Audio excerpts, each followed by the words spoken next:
with all the different things you do, so I mean, when you're doing the Faversham Fringe, like what led to that, Ribs? Like you're Oh, running comedy shows. well, What led what to led to that? that was Running shows. beer. It was when I was in my playwriting stage.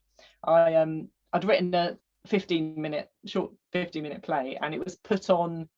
I'd sent it off to a few competitions, and it was put on by some people in Bath Fringe, which is a nice little small fringe, which I went to see it because need more validation. And and I'm like, well, this is really cool. This is quite, because Bath Fringe is quite, it feels quite small and it's quite nice. And I thought, well, this is what Faversham needs. A nice little fringe. And because Faversham has every year has a hop festival, so it's this massive beer festival basically.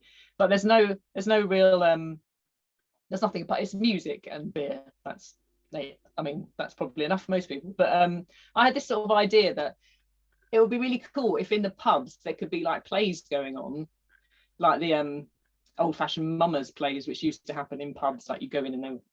So that was the idea. That isn't quite what happened.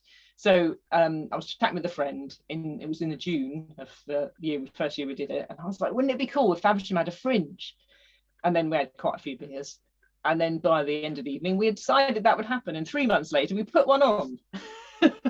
And it was fairly successful. It was just over a weekend, and we had about 30 shows, and even then most of them were comedy, and it sort of went from there really. And then we've just done it every year since. So Do you do it at the yeah, same time as the beer and music we thing? don't now. So because we thought there'd be thousands of extra people in town, so we'll get them to come to the shows. They are not interested, because those thousands of extra people just want to listen to bands and get drunk. They do not want to watch mad plays or people dressed up as praying mantises or people doing stand-up they've never heard of. So yeah, that didn't really work. We didn't really manage to drag anyone in to any show who hadn't specifically booked for it. So I think it might have been the next year. No, I think we might have done 2 years at the same time as Faversham Fringe. Hop Festival, and then we were like, no, this isn't working. So then we moved it to the week before. So we finished the night before the Hop Festival started. We did that a couple of times, and now we've decided we're going to move away from the Hop Festival altogether, because it was a real pain. Because if we finished the night before, that meant we had to pack absolutely everything up and get out of the town centre that night, because they blocked the whole town. The town centre is pedestrianised for the whole Hop Festival, so then you can't get anything out. So basically after a whole week of shows, you've got to then stay up until God knows when, taking equipment and everything, and we're like, oh, this is no fun. So now we're moving it to the October half term, away from the Hop Festival entirely. So we'll see how that works. Oh, okay. Yeah. What's the procedures you need to go to? Because I spoke to someone on a podcast. She runs a mutiny comedy festival in San Francisco, but it's all in one venue, and she just books a lot of spots. I mean, how do you do it? Well, that is what I did this year actually. I just had one venue, 2 rooms, and it was actually a joy. It was so easy, and I could be everywhere at all at once. I could, because I staggered the shows, so I could get people into each show. Yeah, that was quite good. But when it's lots of venues, you need lots of volunteers basically. So we had 1 year we had 9 venues. That was too many for the team we had. Because I had a scooter. I was just scooting around town between venues. Oh, I've got to go to the next one. Because you're never quite sure if volunteers are going to turn up or not, because they're volunteers, so you can't make them do stuff. And yeah. Although one of the things I absolutely love doing is problem solving. So if something goes wrong, I almost actively want things to go wrong so that I can fix them, which is bad. But I don't know. It makes life exciting, doesn't it? You should do Brazilian Jiu-Jitsu. They say that's part of the thing that makes Brazilian Jiu-Jitsu addictive, because it's set up in a way where you have to try and submit the other person, and it's a problem solver. You have to try and, how do I get him in this lock so I can do this? And they say it's like playing a game. Yeah. Like Tetris or whatever. You're okay. forever trying Human to figure Tetris. it out. Yeah. Yeah. Yeah, I think probably that would be a bad idea, given that the only time I've tried martial arts, I did judo and I ended up having my arm pinned. So yeah. Oh. And my family call me the Hand of Doom because I'm incredibly clumsy. That would be a good wrestler name, wouldn't it, actually? Hand of Doom. It's a great name for a fighter, the Hand of Doom. Yeah. We could have it now. Ribs Norman, welcome in the red corner, fighting out of Faversham, Kent. We have the Hand of Doom. Yeah. Ooh. Boom. Yeah. Ooh. And then I break a bone and that'd be the end of it. Who will break first? Well, we all know. Yeah. She's being stretchered off as we speak. She hasn't even got in the ring. She's fallen up the stairs. Oh, we have a sketch Ribs.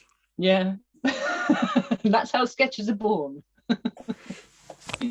So how does what does it take to run a festival? Like how much sort of work goes into it? I'm sure there's lots of legal things and well, actually, that sort of thing's not too bad because as long as you've got like you've got to have public liability insurance.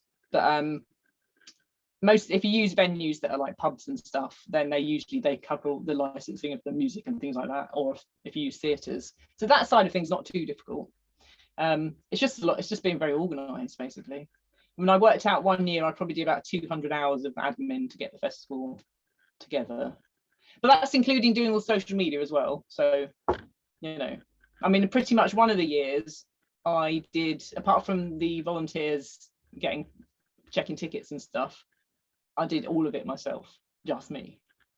So, and I did that this year, but that was only because it was only 3 days, so that wasn't that bad. I even ran the bar some of the time during this one. oh, nice. Which wasn't intentional, but the bar staff didn't turn up. So I'm like, okay, so now I'm opening the venue, running the bar, and getting people into 2 shows at the same time. Marvelous. That's great. Yes. Yeah. So is it as simple?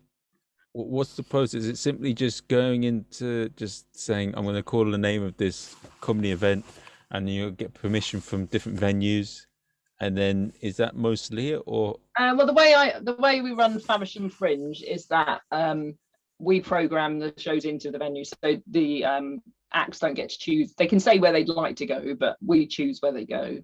So I mean, there is a bit of I suppose that bit's quite tricky because you get the acts to apply, tell you when they're free, you know, when they want to perform, and so they'll give a whole range of dates and times. And then you've got the venues, and you know what size the venues are and what sort of people will be good in it. So there's matching those up can be quite difficult, and there's lots of post-it notes at that stage, although that's quite fun. So that I suppose that bit's quite tricky. But then you've got to work with the venues so they understand what the deal is and what they need to do, which is generally they're never really very helpful, and they never really promote anything. Well, they do. I mean, they give us the space and everything, but they quite often don't really promote it very much. It seems to be quite hard to get venues to really promote things, I find, generally speaking, just whatever the thing is, you know. That seems to be quite a common thing, though, even for just comedy nights in pubs. I went to one recently just as an act, and we were like, well, where's the audience? They're like, oh, the regulars kept taking the posters down. Really? Why?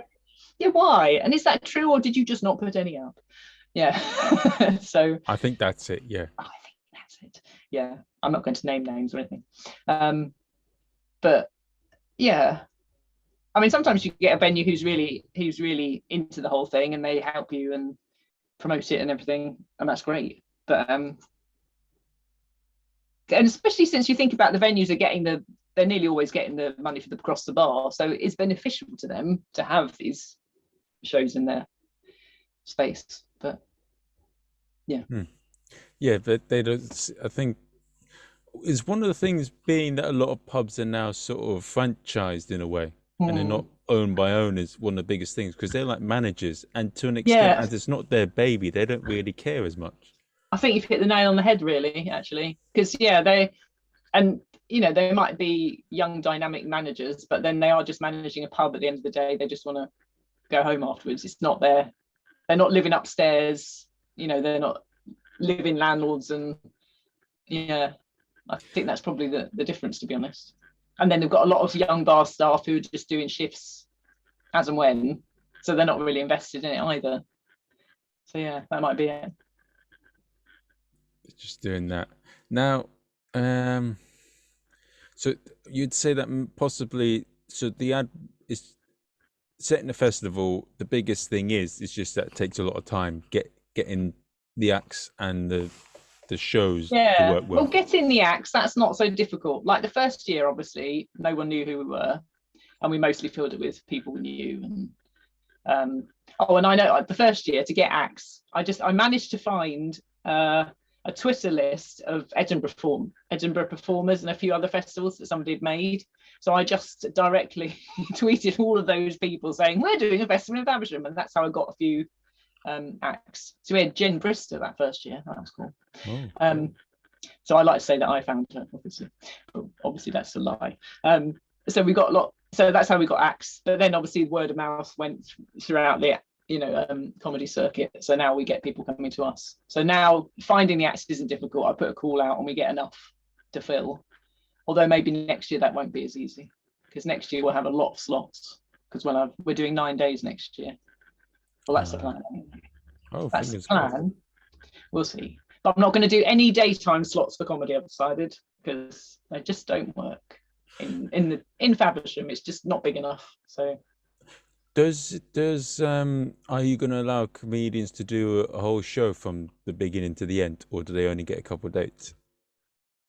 I don't think Faversham, no, because we let people have a couple of, I think the most we've had is let people do a run of 3 shows, because it's just not, it's a small town, and although obviously people can come from outside, it's just not, it's not Edinburgh, it's not big enough, it's a really small town.